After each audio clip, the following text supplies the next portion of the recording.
Hello friends, இன்றைக்கி நம்ம வீடியோவில் பாவ் பாஜி எப்படி பண்ணுறதுன்னு பார்க்கலாம் வாங்க. இப்போது 400 கிராம் அளவுக்கு உருளைக்கிழங்கு தோல் சீவி கட் பண்ணி எடுத்து வச்சுருக்கேன். 1 கப் காலிஃப்ளவர், 1 கப் பட்டாணி முதல் நாளே ஊற வச்சு எடுத்து வச்சுருக்கேன். ஒரு சின்ன சைஸ் பீட்ரூட், ஒரு கேரட். இந்த காயெல்லாம் கொஞ்சமாக உப்பு சேர்த்து வேக வச்சு எடுத்து வச்சுக்கலாம்.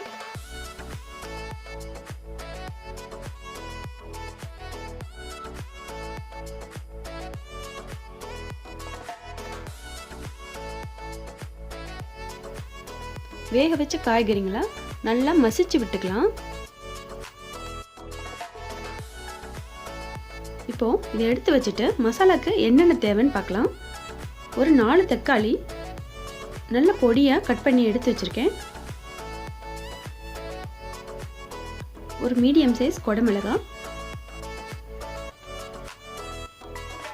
2 வெங்காயம், இதையும் நல்லா பொடியாக கட் பண்ணி வச்சுருக்கேன். தேவையான அளவு வெண்ணெய், 1 ஸ்பூன் சீரகத்தூள், 2 ஸ்பூன் மிளகாத்தூள், 4 ஸ்பூன் பாவ் பாஜி மசாலா, கொத்தமல்லி தேவையான அளவு, கொஞ்சமாக கஸ்தூரி மெத்தி, 1/2 ஸ்பூன் மஞ்சள் தூள், 1 டேபிள் ஸ்பூன் இஞ்சி பூண்டு விழுது, ஒரு எலுமிச்சம்பழம் பாதியாக கட் பண்ணி வச்சுருக்கேன். கடாயில் கொஞ்சமாக வெண்ணெய் சேர்த்துக்கலாம்.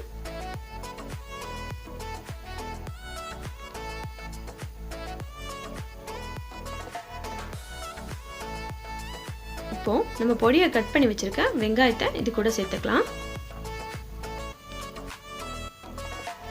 வெங்காயம் நல்லா வதங்கினதுக்கப்புறம் இஞ்சி பூண்டு விழுது அதையும் இது கூட சேர்த்துக்கலாம். பச்சை வாசனை போனதுக்கப்புறம் நம்ம எடுத்து வச்சிருக்க தக்காளியை இது கூட சேர்த்துக்கலாம். குடமிளகாய் சேர்த்துக்கலாம். இது எல்லாமே நல்லா வதங்கினதுக்கப்புறம் நம்ம மசிச்சு வச்ச உருளைக்கிழங்கு கலவையை இதோட சேர்த்துக்கலாம்.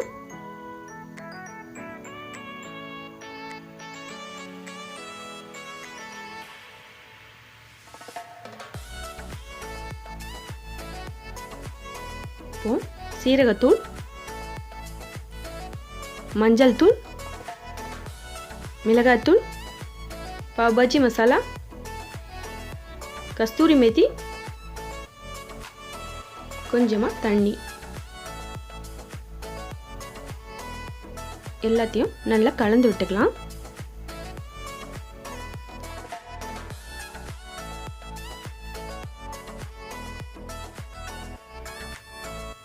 இன்னொரு டைம் நல்லா மசிச்சு விட்டுக்கலாம்.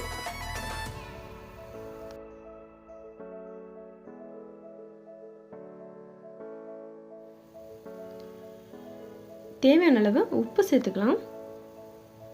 கொஞ்சமாக தண்ணி சேர்த்து ஒரு 5 நிமிஷம் போல் மூடி போட்டு வச்சுக்கலாம்.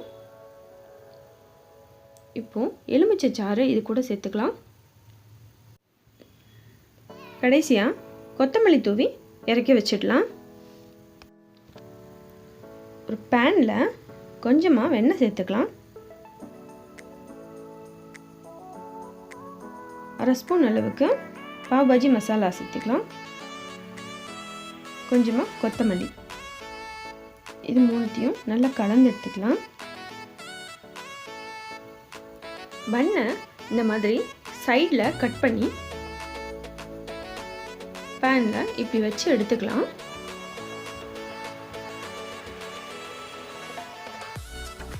இதோ நம்ம பாவ் பாஜி ரெடி. இந்த ரெசிபியை நீங்களும் வீட்டில் ட்ரை பண்ணி பாருங்கள். பிடிச்சிருந்தா லைக் பண்ணுங்கள். எப்படி இருந்துச்சுன்னு மறக்காமல் கமெண்ட்ஸில் சொல்லுங்கள்.